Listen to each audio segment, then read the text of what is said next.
সৌরভ রায়, আপনি যে প্রশ্ন যেটা করেছেন তার উপরে যদি ভাবনার কথা যদি বলতে হয়, তাহলে বর্তমান বাস্তবতা বলতে আমি মিন করছি অর্থনৈতিক যে বাস্তবতা বাংলাদেশে বিরাজমান। এটা অর্থনৈতিক সংজ্ঞা অনুযায়ী বলা যায় এটা হচ্ছে একটা পুঁজিবাদী অর্থনীতি। তো পুঁজিবাদী অর্থনীতির নিয়ম অনুযায়ী এখানে আপনার দুটো পক্ষ বা দুটো শ্রেণী অবস্থান আমরা দেখতে পাই। একটা হচ্ছে উৎপাদনের হাল হাতিয়ার, এগুলোর মালিকানা।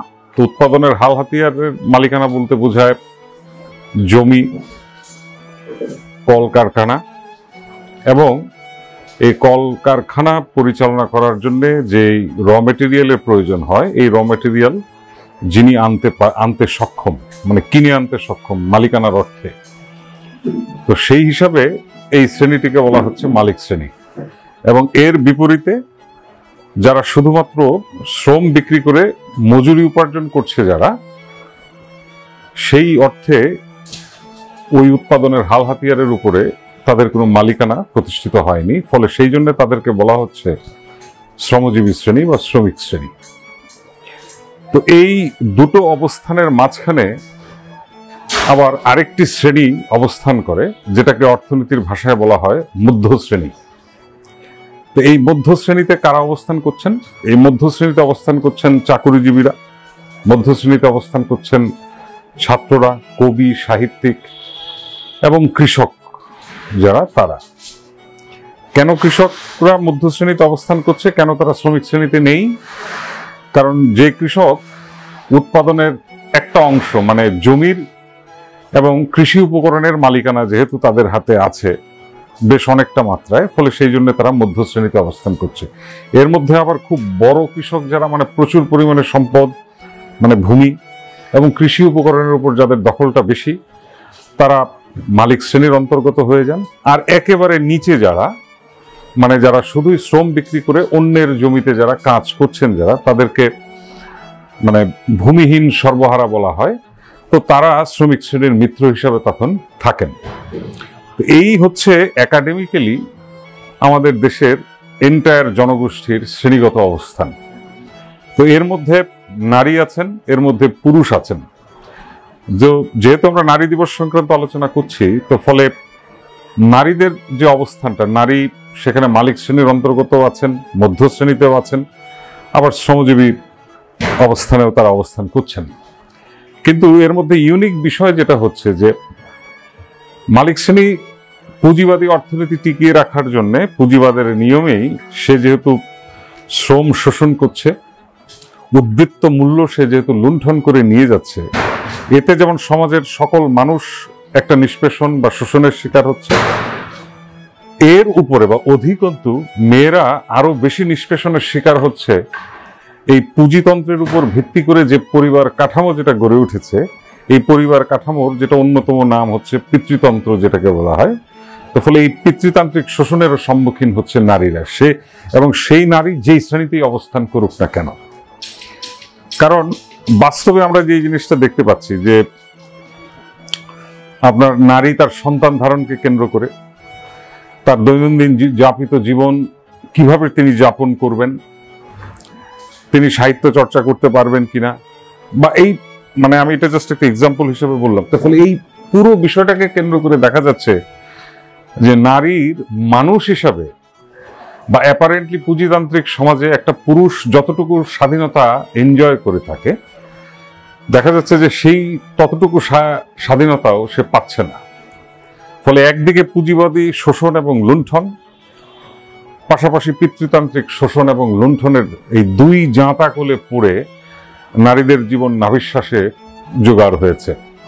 এর মধ্যে আবার আরো একদল মধ্য শ্রেণীর লোক আছেন যারা বিজ্ঞানে আস্থাশীল নন, যারা বিজ্ঞান মনস্কতাকে, যারা বহু দূরের, মানে বহু আলোক বর্ষ দূরে যারা ছুঁড়ে ফেলেছেন, যারা অতি প্রাকৃত শক্তির উপর ভর করে যারা মনুষ্য জীবনযাপন যারা করতে চান। তো ফলে ওই ধরনের পুরুষ গোষ্ঠীর কারণেও নারী তখন সামাজিকভাবে, পারিবারিকভাবে, তার কর্মক্ষেত্রে হোক, সেটা সে কলকারখানায় শ্রম প্রয়োগ করুক বা যেখানে শ্রম প্রয়োগ করুক, এখানেও দেখা যাচ্ছে যে সেই অতি প্রাকৃত ধ্যান ধারণা বা মানে বিজ্ঞান মনস্ক বর্জিত ধ্যান ধারণার শিকার তিনি হচ্ছেন। তার ফলে এই দ্বিমুখী চাপের কারণে নারীদের যে নাভিশ্বাস ওঠার জোগাড় হয়েছে, ফলে এখান থেকে যদি নারীকে স্বাধীনতা যদি পেতে হয়, তাকে যদি তার মুক্তি সংগ্রাম যদি গড়ে তুলতে হয়, তাহলে নারীকে অ্যাকচুয়ালি শ্রমিক শ্রেণীর যে দৃষ্টিভঙ্গি বা যে স্বার্থ, মানে মুক্তির লড়াইয়ের যে স্বার্থ, এর সঙ্গে তখন তাকে যুক্ত হতেই হবে। কারণ এই যুক্ততা না ঘটলে তার সার্বিক স্বাধীনতা বা মুক্তি আসবে না। কারণটা কি? কারণ শ্রমিক শ্রেণীর নেতৃত্বে যে সংগ্রামটা গড়ে ওঠে, তো এক্ষেত্রে একটু বলে নেওয়া ভালো যে বর্তমান বাস্তবতায় আমরা বিভিন্ন ধরনের রাজনৈতিক দলগুলো দেখে থাকি, এবং সবগুলো রাজনৈতিক দলের বা বিভিন্ন রাজনৈতিক দলের কর্মসূচি যদি আমরা দেখি, তাহলে দেখব যে তারা সবাই মানুষের মুক্তির কথা বলে, শোষণ মুক্তির কথা বলে বা গণতান্ত্রিক অধিকারের কথা বলে। কিন্তু রাজনৈতিক দলগুলো যখন রাষ্ট্র ক্ষমতায় যায়, বেশিরভাগ ক্ষেত্রেই দেখা যায় যে তারা এই বিষয়গুলো আর ইফেক্টিভলি ইমপ্লিমেন্ট করতে পারছেন না। কেন পাচ্ছেন না? যেহেতু একটা শ্রেণী বিভক্ত সমাজে বসবাস করছি, মালিক শ্রেণী এবং শ্রমিক শ্রেণীর মধ্যে যেহেতু আমরা অবস্থান করছি, তো ফলে রাজনৈতিক দলগুলো তখন কোনো না কোনো শ্রেণীর প্রতিনিধিত্ব করে। তো বাংলাদেশের ক্ষেত্রে প্রচলিত বা অতি পরিচিত যে রাজনৈতিক সংগঠন যেগুলো আছে, পালিয়ে যাওয়া ফ্যাসিস্ট আওয়ামী লীগ, তারপরে বিএনপি বা ধর্মকেন্দ্রিক রাজনীতি যারা করছেন জামায়াতে ইসলামী, বা নতুন যে একটি রাজনৈতিক দল যেটি গঠিত হয়েছে এনসিপি নাম ধারণ করে, তো শ্রেণী দৃষ্টিকোণ থেকে যদি বিশ্লেষণ করি, তাহলে এগুলো কোন শ্রেণীর রাজনৈতিক দল? তারা বৈষম্য বিরোধের কথা বলছেন এবং বৈষম্য বিরোধের স্লোগান সামনে রেখেই তারা জুলাই গণ অভ্যুত্থানে তারা প্রত্যেকেই অংশগ্রহণ করেছিলেন ফ্যাসিস্ট আওয়ামী লীগের বিরুদ্ধে। তো এখন বৈষম্য বিরোধ তারা যে করতে চাচ্ছেন, তারা কি মালিকানা উচ্ছেদ চান? কারণ বৈষম্যের সঙ্গে, বৈষম্য প্রথা বিলোপের সঙ্গে মালিকানা উচ্ছেদ প্রসঙ্গটি ওতপ্রোতভাবে জড়িত।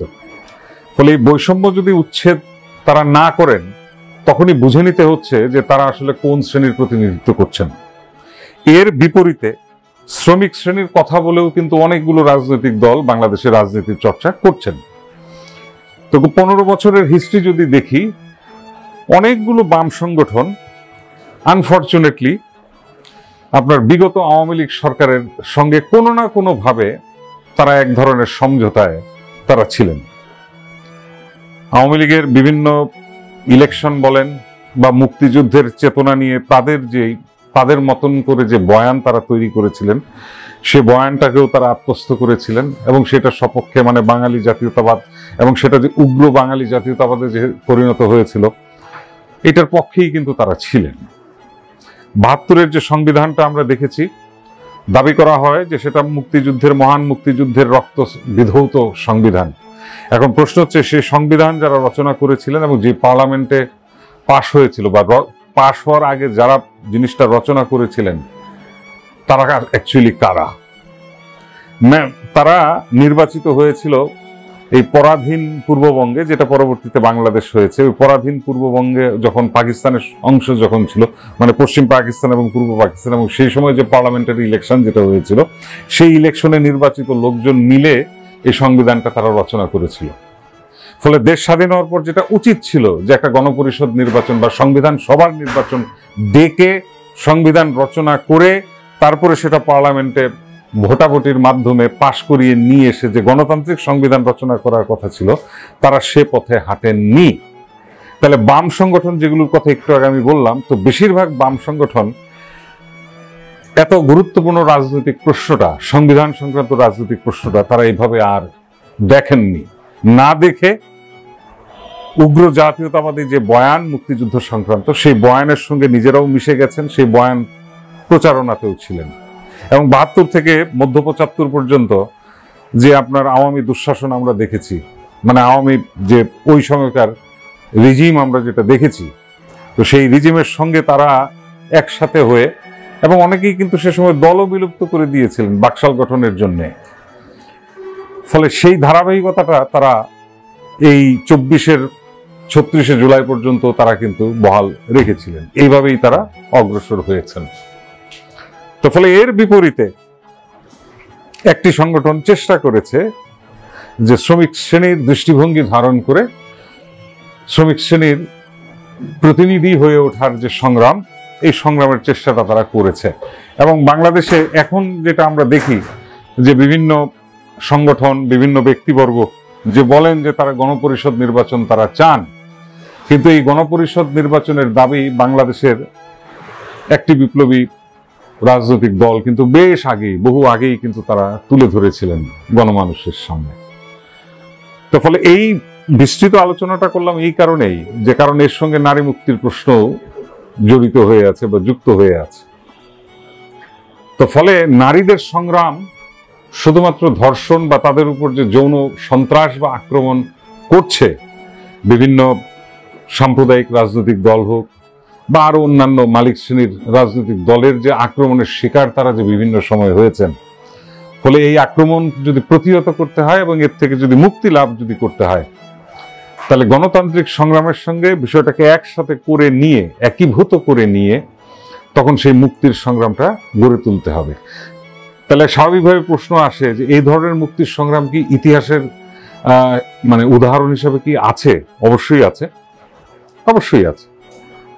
যেমন সোভিয়েত ইউনিয়নে যখন রুশ বিপ্লব যখন হয়, রুশ বিপ্লবের পরে আমরা দেখেছি যে রুশ বিপ্লবের সময় বিপ্লবকে বিজয়ী করা, বা চাইনিজ রেভলিউশনের সময় আমরা দেখেছি চাইনিজ রেভলিউশনকে বিজয়ী করা, এই লড়াকু সংগ্রাম মধ্যে নারীদের অংশগ্রহণ ছিল এবং পরবর্তীতে তারা চেষ্টা করে গেছেন নারী মুক্তির এই বিষয়টাকে রাজনৈতিকভাবে ইফেক্টিভ করার জন্য। বাংলাদেশেও মহান মুক্তিযুদ্ধ বা এই রিসেন্ট 36শে জুলাইয়ের যে গণ অভ্যুত্থান যেটা হলো, সেখানেও আমরা দেখেছি নারীদের সুবিপুল অংশগ্রহণ আমরা দেখেছি। তো এই অংশগ্রহণ করার পরেও এই 6-7 মাসে দেখা যাচ্ছে যে ওই দিন মিছিলে ফ্যাসিস্ট হাসিনা বিরোধী লড়াই সংগ্রামে বিভিন্ন রাজনৈতিক দলের লোকজন থাকার পরেও এখন দেখা যাচ্ছে সেই রাজনৈতিক দলের মধ্যে থেকেই কিছু কিছু ধর্মবাদী সংগঠন এখন নারীদের উপর নানাভাবে তারা ঝাঁপিয়ে পড়েছে এবং এক ধরনের মোরাল পুলিশিং আমরা দেখতে পাচ্ছি। এই রমজানের সময় এসে মোরাল পুলিশিং আমরা দেখতে পাচ্ছি যে কি, ঘরের বাইরে যাওয়া যাবে না, টি স্টলে বসা যাবে না, টি স্টলে বসে যদি চা পান করে তাহলে সেখানে গিয়ে দেখা যাচ্ছে বেত্রাঘাত করছে বা বিভিন্ন ধরনের হুমকি ধামকি দিচ্ছে, বা শপিং মলে যাচ্ছে মেয়েরা, মা মেয়ে তারা দল বেঁধে বা বন্ধুরা দল বেঁধে যাচ্ছে, তো সেখানে দেখা যাচ্ছে যে পথরোধ করে আপনার আজে বাজে কমেন্ট করা হচ্ছে। এর বাইরেও আমরা দেখতে পাচ্ছি যে প্রতিনিয়ত একজন নারী, তিনি যদি ইভেন বিশ্ববিদ্যালয়ের ছাত্র যদি হয়, তাহলে দেখা যাচ্ছে যে তাকে রাত্র 9টা-10টার মধ্যে তাকে হলে প্রবেশ করতে হচ্ছে। এখন সে যদি পড়াশোনার জন্য বা ইভেন সে যদি তার বাবা মার কাছ থেকে বিদায় নিয়ে যদি রাত্রিরে যদি বা হলে যদি ফিরতে চায়, তাহলে সেখানেও দেখা যাচ্ছে যে এক ধরনের বাধার, এক ধরনের মোরাল পুলিশিং আমরা দেখতে পাচ্ছি। তো ফলে এই যে বিষয়গুলো, যেমন একজন আমাকে একবার বলেছিলেন, তাও বেশ কয়েক বছর আগে, এবং ওনার যুক্তিটা ঠিক ফেলনা নয়। যেমন বলা হয় যে নারীকে সবসময় পর্দা করে থাকতে হবে, মানে সে যদি মুসলিম ধর্মের নারী যদি হয়ে থাকে, কেন পর্দা করতে হবে? যে এতে নাকি তার এক ধরনের সুরক্ষা হয়। তো এখন আমি যার সঙ্গে কয়েক বছর আগে আলাপ করছিলাম, তো তিনি আমাকে তখন বললেন যে পর্দা করা উচিতটা আসলে কার, লম্পট পুরুষের নাকি একজন নারীর? কারণ কুদৃষ্টিতে নারীর দিকে তাকাচ্ছে তো পুরুষ, তাহলে চোখের পর্দা করবে কে? পর্দাটা করা উচিত তো সেই লম্পট পুরুষদের, সেই ধর্ষকামী পুরুষদের। তো ফলে যুক্তিটা কিন্তু ফেলনা নয়। ফলে সমস্ত কিছুই দায় দায়িত্ব হিসেবে আমরা চাপিয়ে দিই নারীদের উপরে। পরিবার কেন্দ্রিক সমাজে আমরা কি দেখি? পরিবারে যদি কন্যা সন্তান যদি জন্ম হয় বিয়ের পরে, এবং সেখানে যদি 2টি বা 3টি কন্যা সন্তানের জন্ম যদি হয়, তাহলে সেখানে দেখা যাচ্ছে এর জন্যও ওই মা রূপী নারীটিকেও সেই গঞ্জনা সহ্য করতে হচ্ছে অন্যান্য ফ্যামিলি মেম্বারদের কাছ থেকে, যে কি কেন সবসময় কন্যা সন্তানের জন্ম দিচ্ছে সে? এখানে বিজ্ঞান মানা হচ্ছে না, এখানে বায়োলজি মানা হচ্ছে না, এখানে ডিএনএ বা ক্রোমোজোমের যে নিয়মাবলী যেটা আছে, প্রাকৃতিক যে নিয়মাবলী আছে, সেটা কি মানা হচ্ছে না। না মেনে নারীর উপর গঞ্জনা দেওয়া হচ্ছে। ফলে এরকম একদম পরিবার থেকে শুরু করে, এবং বাংলাদেশ না শুধু, সাবকন্টিনেন্টের বহু মেয়ে তাদের যাপিত জীবনে একটু মুক্তির আশায় দেখা যাচ্ছে পরিবারগুলোর চাপে বিয়ে শাদিতে চলে যাচ্ছে, জোর করে বিয়ে করিয়ে দিচ্ছে। এরপরে দেখা যাচ্ছে যে এখন যেহেতু পুঁজিবাদী অর্থনীতি বিরাজমান, ফলে যাপিত জীবন সেভাবে যখন সুন্দর হচ্ছে না, মানে মানুষ তার একটা ডিগনিফাইড লাইফ যখন লিড করতে যখন পারছে না, সেক্ষেত্রেও দেখা যাচ্ছে যে সে হাজবেন্ডের নির্যাতনের শিকার হচ্ছে বা শ্বশুর বাড়ির লোকেদের নির্যাতনের শিকার হচ্ছে। এবং সেখান থেকে সে যদি আইনগত প্রক্রিয়ার মধ্য দিয়ে বিচ্ছেদ নিয়ে সে যদি নিজের বাড়িতে যদি ফিরে আসতে চায়, তাহলে সেখানে ফিরে আসার সময় দেখা যাচ্ছে যে তার আপন বাবাই অনেক সময় অপরিচিত থেকে তার কাছে। কেন? বাবাই হয়তো জায়গা দিচ্ছে না বাড়িতে, অপয়া বলে, যে মেয়েটি আরেকটি ঘর ভেঙে চলে এসছে, ফলে সে অপয়া, তাকে রাখা যাবে না। ফলে একদিকে সমাজ বা পরিবার তাকে না করতে দিচ্ছে পড়াশোনা, নিজের পায়ের উপর দাঁড়াতে দিচ্ছে না, আরেকদিকে এইভাবে মানে তথাকথিত প্রচলিত সামাজিক নিয়মের ফলশ্রুতিতে নিজেকে বলিদান করতে হচ্ছে। ফলে এই সমস্ত কিছুর ইয়ের থেকে মানে শুধু অর্থনৈতিক মুক্তিই নয়, শুধু সাংস্কৃতিক মুক্তিই নয়, মানে রাজনৈতিক মুক্তি যতদিন পর্যন্ত নারী লাভ না করবে এবং এই সংগ্রামে যতদিন পর্যন্ত নারী অংশগ্রহণ সংগঠিতভাবে যদি না করতে পারেন, তাহলে এই ভয়াবহ দুঃশাসন থেকে মুক্তি লাভ করাটা অনেক কষ্টের বিষয় হয়ে যাবে। এতটুকু বলেই আজকের প্রথম পর্ব শেষ করছি।